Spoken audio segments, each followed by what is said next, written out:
కేవలం chatting reply ఇవ్వడానికే కొన్ని వేల ఉద్యోగాలు ఉంటాయి. కానీ ఇప్పుడు మాత్రం మొత్తం ఆటోబర్డ్స్ వచ్చేసాయి. ఇప్పటికి ఇంకా అడ్వాన్స్డ్గా వాట్సాప్ బిజినెస్ అకౌంట్లో ఆటోమేటిక్ రిప్లైస్ కూడా మనం ఇవ్వగలుగుతున్నాం. మనం చూసుకుంటే చాట్ బోట్స్ అనే మనం ఇప్పుడు ఏ వెబ్సైట్ ఓపెన్ చేసినా కానీ ఒకప్పుడు చాట్ ఏజెంట్స్ అనేవాళ్ళు ఉండేవాళ్ళు. అంటే మనం పెట్టే మెసేజెస్కి రిప్లై ఇవ్వడానికి అవతల నుంచి పర్సన్స్ అసైన్ చేసేవాళ్ళు, ఒకరి తర్వాత ఒకరు మనము వాళ్ళతో అంటే చాట్ ఏజెంట్స్ తోటి అంటే ఎంప్లాయీస్ తోటి మనం చాట్ చేసేవాళ్ళం. కానీ ఇప్పుడు అంతా చాట్ బోట్స్ వచ్చాయి. మన ఏ క్వశ్చన్స్ అంతా ప్రీ రిక్వెసైట్స్ ఇచ్చేస్తారు వాటికి. అంటే దానికి ముందుగా ఏ క్వశ్చన్ అడిగితే ఏ ఆన్సర్ చేయాలి అని చెప్పి దానికి సంబంధించి ఆటోమేటిక్గా రిప్లైస్ ఇవ్వడానికి ఇప్పుడు చాట్ బోట్స్ వచ్చేసాయి. కానీ ఒకప్పుడు చాట్ ఏజెంట్స్ అనేవాళ్ళు ఉండేవారు అని ఇప్పుడు వారు ఎంతమందికి తెలుసు చెప్పండి. తర్వాత వచ్చేసి వాట్సాప్ రిప్లైస్ కూడా ఇప్పుడు ఆటోమేటిక్ అయిపోయాయి. అండ్ మాన్యువల్ టెస్టింగ్ అనేది ఫస్ట్ 1970లో స్టార్ట్ చేశారు. కానీ 2000లో దీన్ని జీరా సెలీనియం వచ్చినప్పుడు ఆటోమేషన్ టెస్టింగ్ వచ్చినప్పుడు భయంకరంగా దీని గురించి అంటే ఇంకా అంటే టెస్టింగ్ అనేది ఉండదు, మొత్తం ఆటోమేషన్ అయిపోద్దని మాట్లాడారు. కానీ ఏమైంది, ఆటోమేషన్ ఉద్యోగాలు పెరిగాయి. కాకపోతే ఈ మాన్యువల్ ప్లేస్లో ఎక్కువ ఆటోమేషన్ ఉద్యోగాలు పెరిగాయి. And at the same time ఇప్పుడు మనం 2024లో ఉన్నాము. ఇప్పటికీ అరొకర జాబ్స్ అనేవి మాన్యువల్ టెస్టింగ్ ఉంటూనే ఉన్నాయి. అండ్ తర్వాత చూసుకుంటే ఇప్పుడు మనకి క్యాలిక్యులేటర్ కనుక్కున్నప్పుడు చాలా వరకు మ్యాథమెటిషియన్స్ ఇంకేంటి అంటే అప్పుడున్న మ్యాథమెటిషియన్స్ చాలా వ్యతిరేకించారు దీన్ని. అంటే ఇంకా ఇది బ్రెయిన్కే ప్రాబ్లం అయిపోతుంది, సో ఇక దాన్ని చాలా వరకు వ్యతిరేకించారు. అండ్ తర్వాత నేను దీని గురించి ఇట్లా రీసెర్చ్ చేస్తూ వెళ్తూ ఉంటే సరే ఈరోజు మనం ఏంటి అంటే ఆర్టిఫిషియల్ ఇంటెలిజెన్స్ వల్ల ఏ ఉద్యోగాలు పోతాయి అనే దాని గురించి డీప్ డిస్కషన్ అనేది చేద్దాము. ఈ డిస్కషన్ చేసే ముందు నేను అసలు ఈ ఆర్టిఫిషియల్ ఇంటెలిజెన్స్ ఎప్పుడు మొదలైంది, ఈ ఆలోచన ఎప్పుడు మొదలైందని చెప్తే అంటే దాని గురించి రీసెర్చ్ చేయడం అంటే దీని గురించి మొత్తం ఆర్టికల్స్ చదవడం ఇదంతా స్టార్ట్ చేస్తే అసలు మైండ్ దిమ్మదిగా విషయాలు తెలిసాయి నాకు. ఫస్ట్ ఆర్టిఫిషియల్ ఇంటెలిజెన్స్ అనే మాటని 1950లో అలం ట్యూరింగ్ అనే అతను పబ్లిష్ చేశాడు article. And computer machinery and intelligent and introduced and concept of machine intelligent, ఇది మనుషులతో ఈక్వల్గా సమానంగా ఇది పని చేయగలదు అని ఫస్ట్ 1950లోనే దీని గురించి డిస్కషన్ స్టార్ట్ అయ్యింది. అంటే 74 సంవత్సరాల క్రితం. మనం ఇప్పుడు ఏ ఇయర్లో ఉన్నాం, 75. ఇప్పుడు 2025లో ఉన్నాం కదా, 2024 కాదు, 2024 అయిపోయి 2025లో ఉన్నాం. 75 సంవత్సరాల క్రితమే ఏఐ గురించిన టాపిక్ మొదలైంది. రీసెర్చ్ అనేది 70 సంవత్సరాల క్రితమే మొదలైంది. ఆ తర్వాత ఎంత డెవలప్మెంట్ అయింది. అండ్ తర్వాత వచ్చేసి 1952లో first learning program Arthur Samuel, తర్వాత 1955లో జాన్ ఎంసి కార్తీ వచ్చేసి ప్రొఫెసరు దీని గురించి వర్క్షాప్ కూడా కండక్ట్ చేశాడు. అండ్ ఇప్పుడు మన ఆర్టిఫిషియల్ ఇంటెలిజెన్స్లో మాట్లాడుతున్న లిస్ట్ ప్రాసెసింగ్ని LISPని 1955లోనే మొదలుపెట్టారు. Machine learning, algorithm, hardware and deep learning and ఇవన్నీ కూడా ఇప్పుడు కాదు మొదలైంది, ఇప్పటికిప్పుడు మొదలైనవి కాదు. 70 సంవత్సరాల ముందు నుంచి దీని గురించి డిస్కషన్ అనేది జరుగుతూ ఉంది. అండ్ రీసెంట్ డేస్లో దీని వైడ్ యూసేజ్ పెరిగింది, దీని ఇంప్లిమెంటేషన్ ఎక్కువగా అయిపోయింది. అండ్ అందువల్ల ఇప్పుడు ఏఐ వల్ల ఉద్యోగాలు పోతే ఎవరు పట్టినా ఏఐ వల్ల ఉద్యోగాలు పట్టి. నిన్న కూడా నేను ఒక ఆర్టికల్ చదివాను, మన మార్క్ జుకర్బర్గ్ అంటా ఉన్నాడు, మేము ఇంకా మొత్తం ఏఐతో రీప్లేస్ చేస్తాము ఎంప్లాయీస్ని, ఇంజనీర్స్ని, మా ఇంజనీర్స్ని చాలా వరకు ఏఐతో రీప్లేస్ చేయడానికి ప్లాన్ చేస్తున్నాము అని చెప్పి మార్క్ జుకర్బర్గ్ రీసెంట్గానే దీని గురించి ఒక స్టేట్మెంట్ ఇచ్చాడు. ఏఐ వల్ల ఏ ఉద్యోగాలు పోతాయి అనేది మనం అర్థం చేసుకునే ముందు ఏఐ వల్ల కొత్త ఉద్యోగాలు క్రియేట్ అవుతాయి అనే పాయింట్ని మనం ఎందుకు అర్థం చేసుకోలేకపోతున్నాం.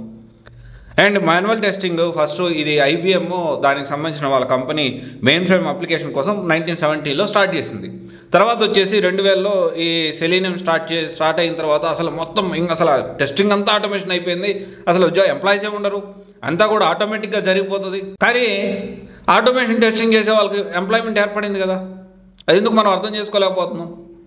అండ్ తర్వాత వచ్చేసి చాట్ ఏజెంట్సే చూసుకోండి, చాట్ బోట్స్. ఇప్పుడు మనం వెబ్సైట్లో ఏ వెబ్సైట్లోకి వెళ్ళినా కానీ పాపప్ ఒకటి ఓపెన్ అవుతూ ఉంటుంది. ఒకప్పుడు అది రిప్లై చేయడానికి అవతల చాట్ ఏజెంట్స్ ఉండేవాళ్ళు.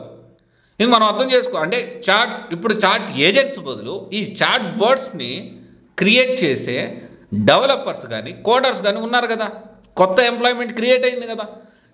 ప్రతి ఒక్క ఇన్వెన్షన్తో కొన్ని ఉద్యోగాలు కనుమరుగవుతాయి, కొన్ని ఉద్యోగాలు కొత్తగా క్రియేట్ అవుతాయి. ఇది చాలా బేసిక్ కాన్సెప్ట్. మనం నార్మల్ పర్సన్ అందరం కూడా కొంచెం మనం ఆలోచించగలిగితే ఈ కాన్సెప్ట్ని మనం అర్థం చేసుకోగలుగుతాం. అండ్ ఇది అర్థం చేసుకోకుండా ఏ వల్ల ఉద్యోగాలు పోతాయి, ఏ వల్ల ఇదైపోతుంది, ఏ వల్ల అసలు ఫ్యూచర్లో ఏది ఉండదు. డెఫినెట్లీ ఏ వల్ల కొన్ని ఉద్యోగాలు పోతాయి, దాంట్లో డౌట్ లేదు. కానీ న్యూ ఎంప్లాయ్మెంట్, ఒక కొత్త రకమైన ఎంప్లాయ్మెంట్ కూడా క్రియేట్ అవుతుంది, కొత్త రకమైన ఉద్యోగాలు కూడా క్రియేట్ అవుతాయి. ఈ కాన్సెప్ట్ మనం అర్థం చేసుకోవాలి. అండ్ ఏ వల్ల ఏ ఉద్యోగాలు పోతాయి జనరల్గా చూసుకుంటే ఏ వల్ల ఏ జాబ్స్ పోతాయంటే సిస్టమ్ అడ్మినిస్ట్రేటర్ అనేది మొత్తం కూడా సర్వీస్ క్లౌడ్కి మూవ్ అవుతున్నాయి కాబట్టి దానికి సంబంధించిన జాబ్స్ పోయేదానికి ఛాన్సెస్ ఎక్కువ ఉన్నాయి. అండ్ ఇంకోటి వచ్చేసి మాన్యువల్ టెస్టర్, నాన్ ఆటోమేషన్, ఎందుకంటే ఆల్మోస్ట్ ఆటోమేషన్ వచ్చేసింది, ఏఐ ఇంపాక్ట్ అనేది ఎక్కువ ఉంది. తర్వాత సెలీనియం అని ఇలా చాలా ఉన్నాయి. తర్వాత డేటా ఎంట్రీ స్పెషలిస్ట్ అని, ఆర్పిఐ, తర్వాత network engineer and ETL tool కూడా మొత్తం కూడా ఏఐ రీప్లేస్ చేయబోతా ఉంది. దీంతో పాటు మ్యూల్సాఫ్ట్ వర్కెటో కూడా ఈ ఏఐ వల్ల ఇంపాక్ట్ ఎక్కువ ఉండేదానికి ఛాన్స్ ఉంది, ఏఐ రీప్లేస్ చేసేదానికి ఛాన్సెస్ ఎక్కువ ఉన్నాయి.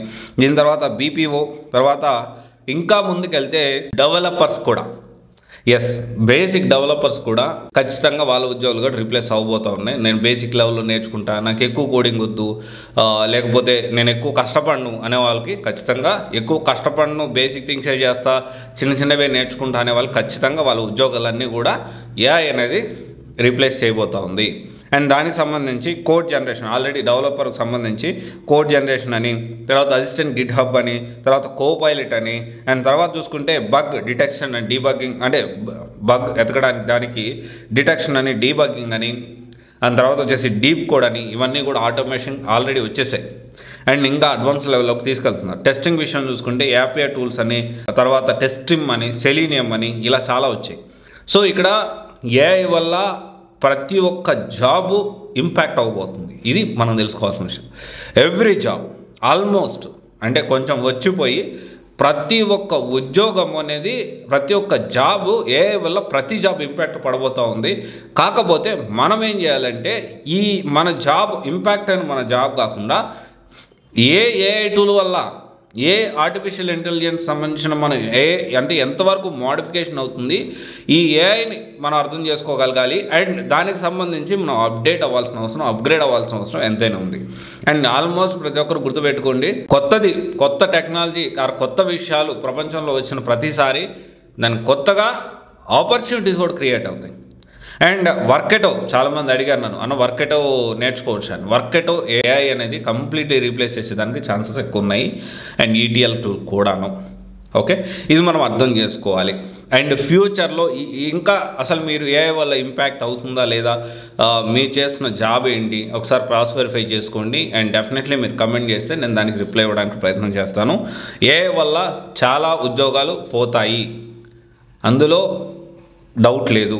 కానీ కొత్త ఆపర్చునిటీస్ క్రియేట్ అవుతాయి. ఇంకొక పాయింట్ అంటే ప్రతి ఒక్కరు అర్థం చేసుకోవాలి. ఇంకో పాయింట్ ఏంటి అంటే 75 సంవత్సరాల క్రితమే ఏఐ మొదలైంది, ఏఐ గురించిన చర్చ మొదలైంది.